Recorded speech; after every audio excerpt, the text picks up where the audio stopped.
Welcome into Steelers Talk. I'm your host, Jack Sperry. Thank you guys for joining me here on a Friday evening to talk about the latest Steelers news. We got some very interesting reporting today on what went down for the Pittsburgh Steelers at the trade deadline this year. Apparently, they came very close to landing a number of wide receivers. Talk about some of those reports at the top of today's show. Then also, we got some injury reports today on the Pittsburgh Steelers and the Los Angeles Chargers as those two teams prepare to collide on Sunday Night Football this weekend. So I'll let you guys know who's out, who's in, who's questionable for both of those teams, and how that's going to affect this Sunday Night Football matchup. But make sure you guys click that subscribe button if you haven't already.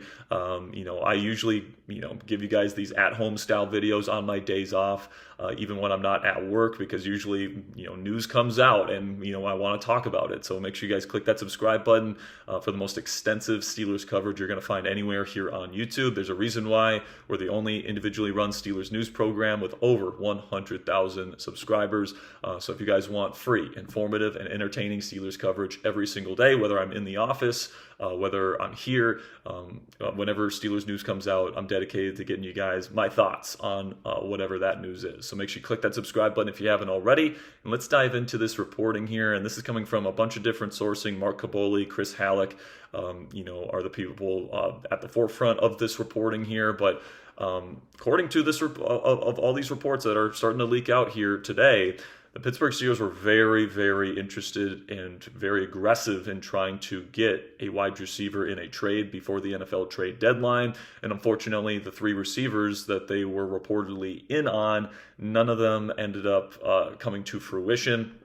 According to these reports, the Steelers were in on Jakobi Meyers, Rashid Shaheed, and Jaylen Waddle, and they tried their very best to land one of those receivers before the NFL trade deadline, and for varying reasons, it just didn't work out in the favor of the Pittsburgh Steelers. So according to Mark Kaboly, the Steelers offered the Las Vegas Raiders both a 4th and a 6th round pick in exchange for Meyers, the same exact deal that the Jacksonville Jaguars ended up getting him for. And apparently the Raiders gave Jakobi the final choice. Okay, we got the same offer from two different teams. Which team do you want to go to? And Meyers picked the Jacksonville Jaguars. And then according to Chris Halleck, another reporter here, he claims that the same thing happened with Rashid Shaheed of the New Orleans Saints, now a member of the Seattle Seahawks. Apparently, the Steelers offered the 4th and 5th round picks that the Seattle Seahawks ended up giving to New Orleans in exchange for Shaheed. And apparently, again, the Saints gave the receiver an opportunity to go to Pittsburgh or to Seattle, and he ended up picking the Seattle Seahawks. So the fact that Omar Khan and the Steelers missed out on these receivers for pretty much the same exact reason is kind of crazy. Now, I will say the Shaheed one makes more sense to me because, he's played under Clint Kubiak before. Kubiak was the OC in New Orleans last year. Shaheed had a pretty darn good season in his offense. Obviously, he already knows the terminology, all that stuff. So that one makes sense to me. And honestly, I don't think Shaheed would have really added much to what the Steelers are trying to do offensively.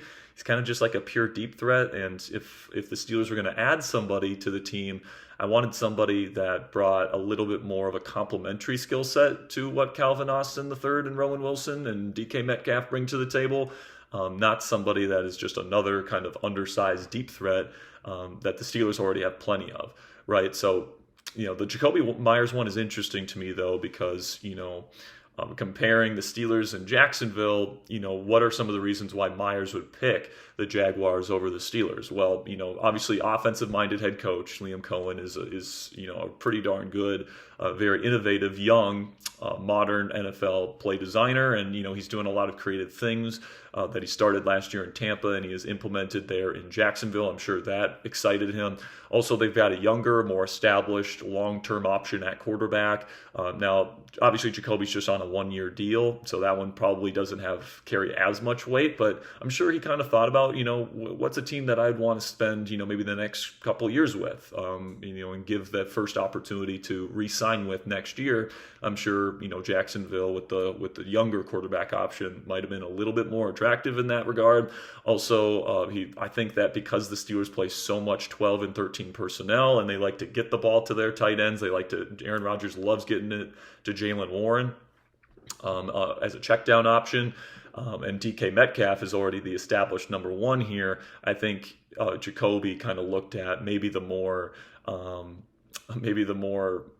opportunities that he would be able to get in Jacksonville's offense and said, you know what, I think that, I'd be a better fit in that offense versus the Steelers, where I might get, 3 or 4 targets in a game. And, in Jacksonville, I might get 6 or 7, as somebody that I think is a really good fit inside that Liam Cohen scheme. And then also, I think the weather is probably going to play a factor in that decision as well. Meyers has played on the East Coast before in New England. And, if he has a choice between going to sunny Florida or Pittsburgh, I think that, that probably played a factor in his decision as well. But I got to say, man, if I'm Jakobi Meyers, none of those kind of factors that probably contributed to his decision would have swayed me enough. Like if I'm an NFL player and I'm an older player and I'm trying to win a championship, the Pittsburgh Steelers, I think, are better suited to win a championship in the 1 year that I'm still under contract than the Jacksonville Jaguars. I don't care if it's cold, man. And I don't care necessarily if I'm not going to get more targets in the offense. I'm looking at the Steelers. I think it's a more talented roster. You've obviously got more. You got more stability at the head coaching position in terms of guys that have been there for a long time. Mike Tomlin's won a Super Bowl. Liam Cohen is just getting started, and that's a first-year regime. And if I were Jakobi Meyers, I would have picked the Steelers because I think if you want to win, the Steelers are the team that's better suited to have playoff success this year. Now, maybe he feels differently, and he's perfectly within his rights to do that. Obviously, he chose to go to Jacksonville, but it's certainly not the case, guys, that the Pittsburgh Steelers weren't looking to make a move or that they're perfectly fine with their wide receiver room. I think that they had their price that they were willing to pay for it, but these the people out there, including myself, honestly, where I've been on the show saying the Steelers like where they are at the wide receiver position. It's like, well, if they really felt that way, why were they, working the phones, being extremely aggressive to try and get these receivers? It's pretty clear to me that the Pittsburgh Steelers felt like adding another complementary wide receiver piece could have helped their chances of winning a Super Bowl this year, and they were willing to give up multiple draft picks to be able to get these players. They offered multiple picks for all 3 of the receivers that they were targeting. And the reason why I haven't talked about Jaylen Waddle yet is because, obviously he was definitely the biggest name that they tried to pull off a trade for at the buzzer. And unfortunately, it sounded to me in Kaboly's report that the interim GM there in Miami got cold feet. According to Kaboly, the Steelers offered multiple draft picks for Jaylen Warren. My guess is they probably offered a first-round pick and another kind of mid-round draft pick in exchange for Waddle. And by the way, that's a deal that I would have thought was a pretty good deal, especially if you feel like Aaron Rodgers is coming back for another season.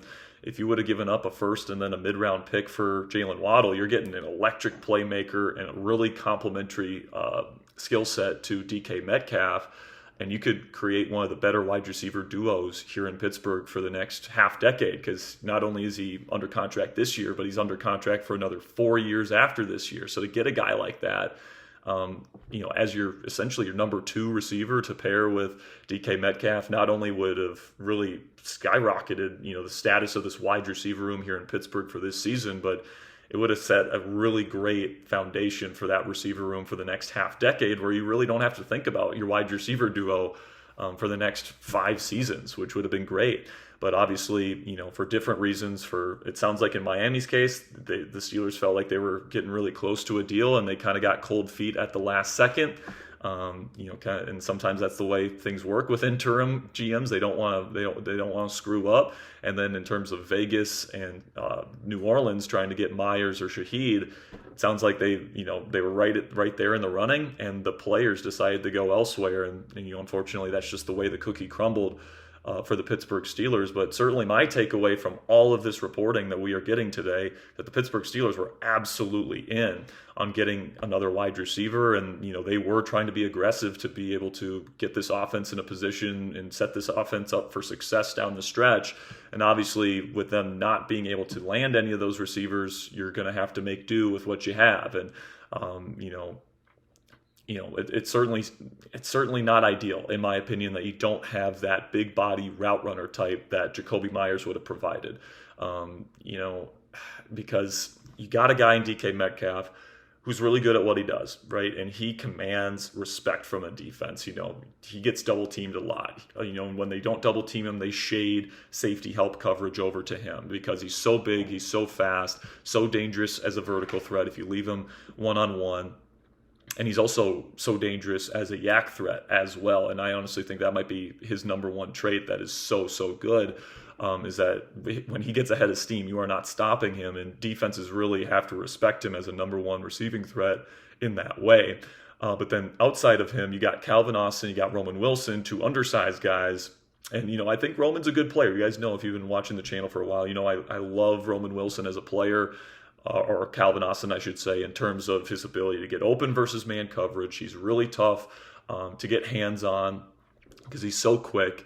Even against press coverage, he can just run around a guy. He led the team in receiving last week. He's had some really good moments this year. He really has, and he's truly been this team's number 2 receiver. But in an offense that spreads the ball around as much as it does, Calvin doesn't necessarily have the production of a quote unquote legit wide receiver too. So even though I think Calvin is capable of being that presence, it still would have been really nice to have a guy that's also a route runner, but can be a little bit more physical in his routes compared to Calvin. Also, it would have been nice in this offense that plays a lot of 12 personnel to have a bigger receiver as well that can run block, because Calvin Austin, as much as he tries, and how much I commend him for trying in the run blocking game, he's just not big enough and strong enough to be able to hold up in run blocking. So it would have been really nice, guys, to add that big presence, and it seems pretty apparent that the Steelers were trying to be very aggressive to get that done. It's just, the 3 players that they really pursued for varying reasons, it just didn't work out, unfortunately. And now we go into the second half of the season where you got DK Metcalf, you got Calvin Austin III. My guess is they'll continue to use these heavy personnel packages, use a lot of tight ends, get the ball to Jaylen Warren, kind of continue on with the path that they have kind of set this season. And maybe Roman Wilson steps up as a legit number 3 receiver down the stretch. He's certainly shown some good things over the last month. And who knows, maybe MVS earns his spot on the active roster, and he starts playing really well, and he earns a spot in the rotation, and he's kind of like their version of Rashid Shaheed. Because last year, when Shaheed got hurt in New Orleans, guess who replaced his role in that offense? And it was MVS. And we've shown the stats on the show a bunch of times in studio that, like, over the 8 games that he played in New Orleans, he was setting a pace where if he would have played for the entire season, he would have had over 800 yards. He would have had 9 touchdowns. Like, he was one of the better, actually, deep threats in the game when he was playing in New Orleans last year. And now that he's recombining with Aaron Rodgers, who he obviously has a lot of chemistry with, I do think that there is some hope that MVS can be a contributor down the stretch for this team at wide receiver. It's just, it would have been really nice to add that big body route runner that with tough hands, what Jakobi Meyers would have brought to this team. But obviously he feels like he wanted to go to Jacksonville instead, and that's a bummer if you're a Pittsburgh Steelers fan. Now, I'm going to finish up today's show by talking about the injury reports that we got today for Steelers and Chargers. The big one is that Isaac Seumalo will be out this week with that pec injury. Also, Jabril Peppers, Cole Holcomb, and Scotty Miller will all be out this week yet again with their respective injuries. But the reason why the Seumalo injury is big, guys, is because you have to put Spencer Anderson at left guard. And not only is Anderson a pretty big downgrade, in my opinion, at left guard, he allowed a number of pressures when he had to come in for Seumalo in the second half of the Colts game when he had to go up against DeForest Buckner. He didn't play great, and Seumalo's been a really good presence there over the last several weeks when he's been in. And losing him, not only puts Anderson a downgrade at left guard, but also what do you do in the jumbo personnel packages? Do you put Ryan McCollum out there? Do you put Andrews Pete out there? Do you even run them at all? Those are going to be very interesting questions to see what the answers will be from Arthur Smith this weekend. Because, since week 4, those jumbo personnel looks have really been the bread and butter of the Steelers offense. Running the ball with Jaylen Warren and Kenneth Gainwell behind, that essentially 7-man offensive line when you include Darnell Washington, has really been the competitive edge that the Pittsburgh Steelers have had on early downs in particular, and has really kick-started their offense. And you guys remember what it was like in the first 3 weeks, right? When they weren't running those jumbo personnel packages. teams were just living in too high safety shells. The Steelers couldn't run the football even with teams playing too high safeties, and because of the too high shells, Aaron Rodgers would just have to dump it off and throw quickly and, kind of play that brand of football. And I'm starting to think that we're going to have to see that brand of football again while Seumalo's out. So, certainly the Steelers have won football games playing that brand of football in the past, but, obviously I think that's going to limit the amount of times Aaron Rodgers can throw the ball down the field, because one of the great benefits of the jumbo personnel package, in my opinion, is that it's forced teams to play heavier and play more base, but it's also forced them to play with more one high safety coverages, which has opened up some of the deep passing game from Aaron Rodgers. And with all the deep passes we saw versus Cincinnati and some of these teams that we have seen since they started going to these jumbo personnel packages, it's really opened up the passing game, and it's really been something that's been working really well. So I'm not sure if we're going to see that this week. I think it's going to be a lot of short passing again. I think it's going to be a lot of checkdowns to Jaylen Warren and screens and all this different stuff, because the Chargers might be able to live in those two high safety shells, especially if they're not playing with the jumbo personnel packages that we're used to seeing from this Steelers offense. So it'll be interesting to see what happens there. Also worth noting, Corey Trice Jr. is questionable in this game. Now, he did not practice all week, so I wouldn't get my hopes up that they're going to take him off of IR and put him back on the active roster this week. But the fact that he's questionable tells us that his whatever injury he's dealing with, it's not particularly serious, and he should be coming off of IR here pretty darn soon. His 21-day practice window is coming to a close here, I think, next week. So they're going to have to make a decision on him coming up here pretty soon. Then the big news in LA when it comes to personnel is Trevor Penning, the offensive lineman that they just traded for. He's not expected to start at tackle, okay? And, this was a question that was, that I had when, this was a trade that happened right at the buzzer where the Chargers trade for Trevor Penning from the New Orleans Saints. He's played tackle in the past, but he's played guard for the Saints this year. And it sounds like he's going to play guard for Los Angeles because Jim Harbaugh, the head coach there for the Chargers, says that Austin Deckles and Trey Pipkins are going to be the starters at tackle for the Chargers this weekend. The Pittsburgh Steelers edge rushers, Alex Highsmith, who was the AFC Defensive Player of the Week last week, and TJ Watt, who obviously is a $41 million per season man, both played great last week against the Colts. And it was a really tough outing for the two starting tackles for the Indianapolis Colts last week. Not only did Bernard Raymond have a really tough week against Alex Highsmith, but Braden Smith, who's also a pretty darn good right tackle, really struggled against Watt. And now you're going up against two backups this week. I got to think that Highsmith and Watt are going to be set up for success once we get to this game on Sunday night. So really excited to see what that's going to do. I certainly think that the pass rush is going to be getting to Justin Herbert in this football game, and I think that that's going to be the difference.